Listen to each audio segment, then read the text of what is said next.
Hi and welcome to Reflections. I'm Kirbanu and this is the place where I'm sharing ideas, insights and inspirational people that I come across on my journey being an independent creative person. Today I am so excited to be here in Mannheim with someone awesome, someone joyful, someone super happy, Gina, from the Ministry of Happiness and Well-Being. That's right. Yes! Exciting. All right, Gina. So, in one sentence, tell us about yourself. One sentence. One sentence about myself. Well, I'm Gina, and I'm the German Minister of Happiness and Well-Being. And you might ask yourself, what is this? What is this? Can this be for real? And if I have to define it, and I'm not a big fan of definitions, it's an interactive initiative trying to help people focusing on the really important things in life. That's beautiful. What makes us happy? How do we want to live as an individual, as a society? And how can I inspire people getting in action for themselves, for other people, and trying to increase happiness in general. Yeah. This is so beautiful. One sentence. One sentence. It's okay. And okay, so this is like, it sounds like it's a pretty big thing. So you've mentioned a few things, like it's initiative, an initiative, of course, your initiative and an initiative to inspire people, to empower people, to help people to realize how they can, I think you said, look for the simple pleasures in everyday life and find the good questions. Why? Why did you decide to create this? Well, this all has the origin in my studies. I used to study communication design, which is something slightly different than happiness, but it came up during my studies, and the task was to create a campaign to ask people how do we want to live as a society. Wow. And then we came up with Butan, and Butan has the gross national happiness, as you might know, and this was the inspiration to create something like this, something similar in Germany too, and to use this metaphor of Ministry of Happiness and Well-Being to provoke in a positive way. So you mentioned this is an initiative, and from what we were talking about before, I think there's a number of ways that you're working with people. So maybe can you give us the top 4 or 5 ways that you're currently working in the world and with people to facilitate this initiative? Yeah. Well, I try to include it in everyday life because it's an initiative which wants to make fun. Well, it's not about making fun, but it's a serious subject, but you can handle it with a fun way, with a creative way, with a smile on the face.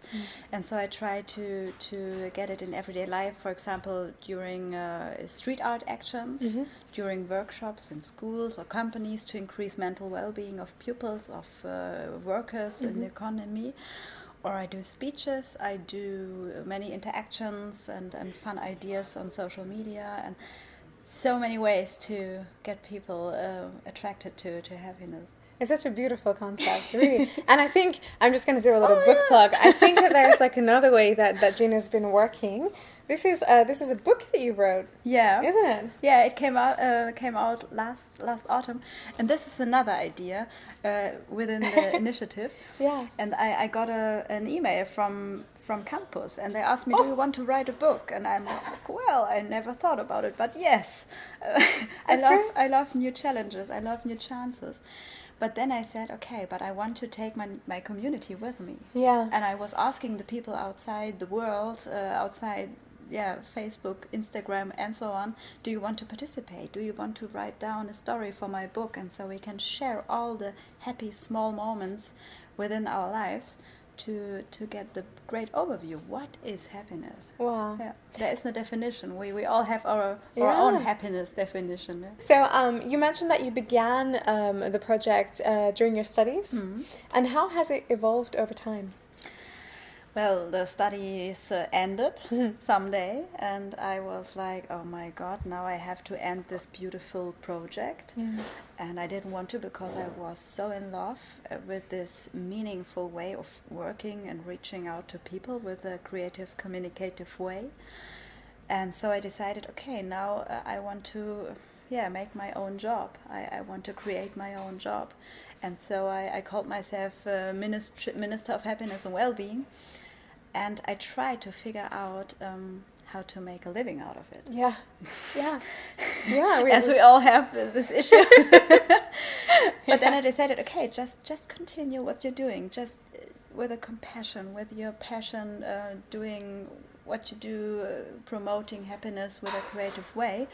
And so I'm offering all the speeches and workshops, and this is the way all the initiative is financed by these things. In what year did you begin it? Well, the idea came up in 2012, end of 2012. It's so fresh. Well, fresh, yeah, more or less. It's 5 years now. But I started as a freelancer in autumn of 2013. What is the biggest challenge that the project has faced so far, and how did you overcome it? Biggest challenge since 5 years. It's getting better, but I had to realize that happiness is really worth something. I was challenging with selling happiness to companies. I had to grow my self-confidence to say, yes, I have here some kind of a product which is unique in some way. And the second challenge, you can call it that way, is that people still have to realize, especially in the economic way, that this is a subject which is really sustainable and important for people, for health, for mental health. And you have to invest time and resources to work on people's happiness. Yeah. And people start realizing that this really matters. It's getting better and the awareness grows, but I still have to work it. This is my everyday life. I have to work on increasing awareness how important the subject is. And how are you focusing at the moment on increasing awareness of the value of happiness in that sense? Well, I think that the main aim is to get as many people as possibly involved, and I'm doing this mostly online, and I try to get ideas out into the crowd, and they are working with the ideas. They are getting ambassadors of happiness themselves. Wow. Well, yeah, you can call it that way. This is great. Happiness ambassador. Yeah. I love it. And during these ideas and actions, the crowd is growing and the fans are growing, and they are telling each other how cool it is to work on happiness, how important it is, how they changed their lives, and so the subject is more in the focus. It's beautiful. Yeah. This is great. So exciting. I love it. But you seem like a happiness ambassador too. You're smiling and shiny. But as I said, behind closed doors, I struggle. And but every okay. one of us is doing this. It's not about smiling all day and everyone is rose tinted. Everything is rose tinted. It's not about that. Absolutely not. And that's what I find is so, and that's also why I'm doing the reflections, as I said before. I think that we have to have an honest discussion about reality. Actually, and it's not about what we said before, which is not these superficial things of attention grabbing. It's also shallow, and I think there's a starvation going on for depth and the depth of connection to others, but to ourselves. Yeah. What's your long-term goal with the project? Long-term goal. Kirbanu, I stopped planning. It sounds crazy, but especially because of this project, I realized that planning is impossible. Because especially within the Ministry of Happiness and Wellbeing, so many crazy, unbelievable things happened, and people came up, and ideas came up, and projects and corporations came up. I would never have thought could be possible. And every time I realized, okay, I never dreamt of this. I never dreamt writing a book. I never dreamt of doing workshops for living. But now it is that way. So my plan is to stay open and to stay curious and to stay creative and to stay crazy and to see what happens, to be open for everything. And I hope to reach as many people as possible. In which way, I don't know. That's beautiful. A very personal question. When times are tough, so you've mentioned that there are challenges, that it happens every day. How do you stay motivated? Well, bad days only last 24 hours. That's a good way of looking at that.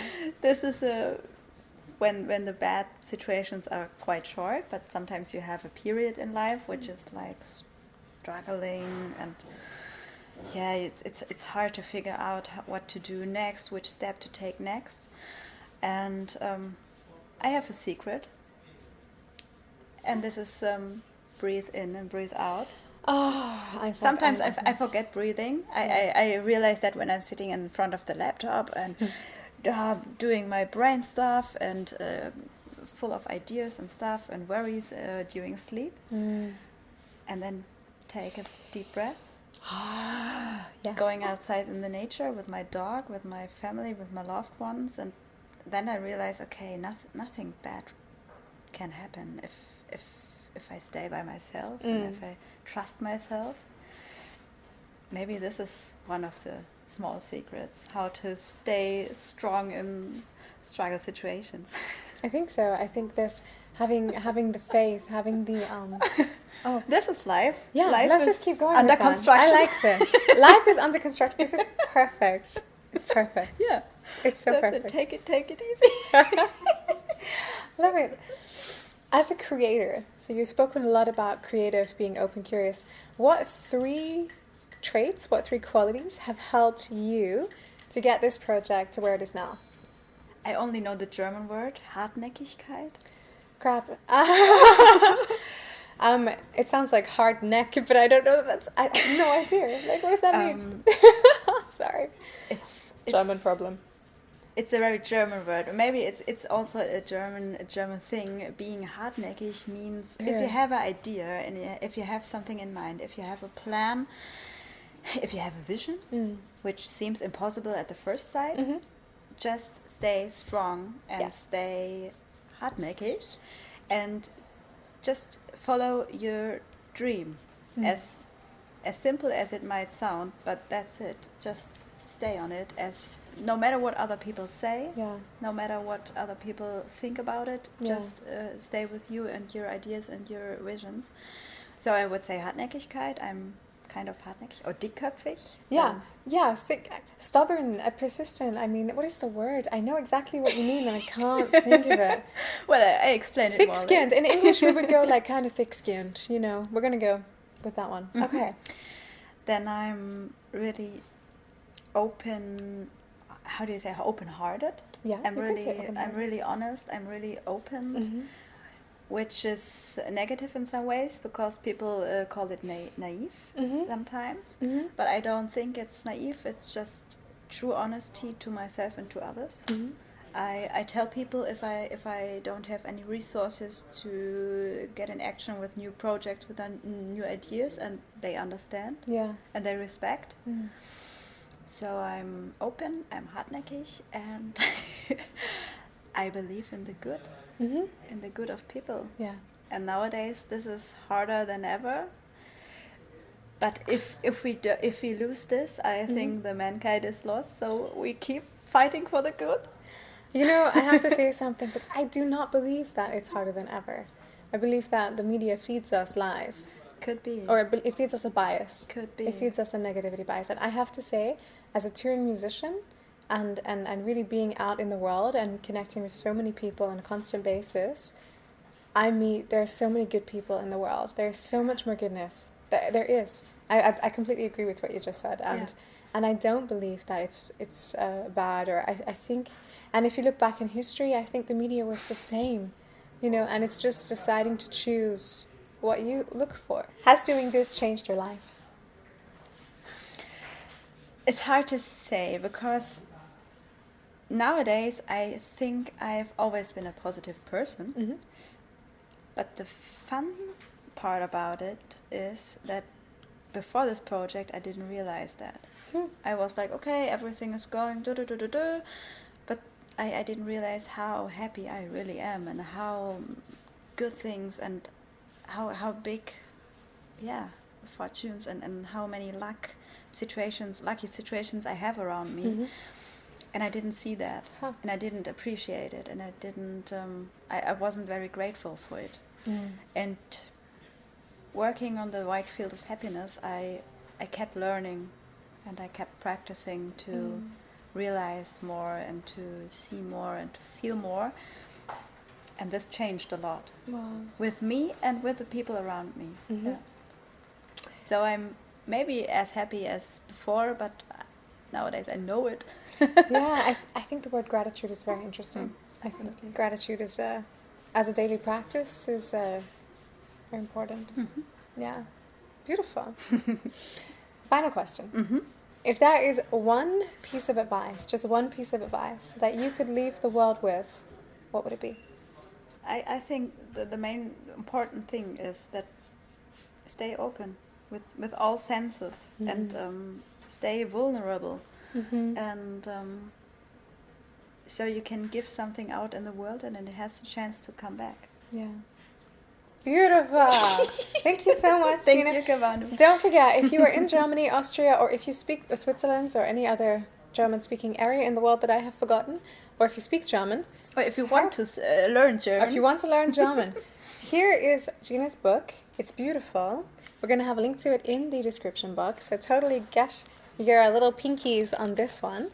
And yeah, thank you so much for your time. Thank you for your questions and for your love and for your work for the world and everyone. Thank you, Kirbanu. You're welcome. Bye-bye. Bye. Thanks so much for watching our reflections video. If you want to see more, don't forget to subscribe to the channel. And if you liked it, give us a thumbs up. Take care, guys. Bye for now.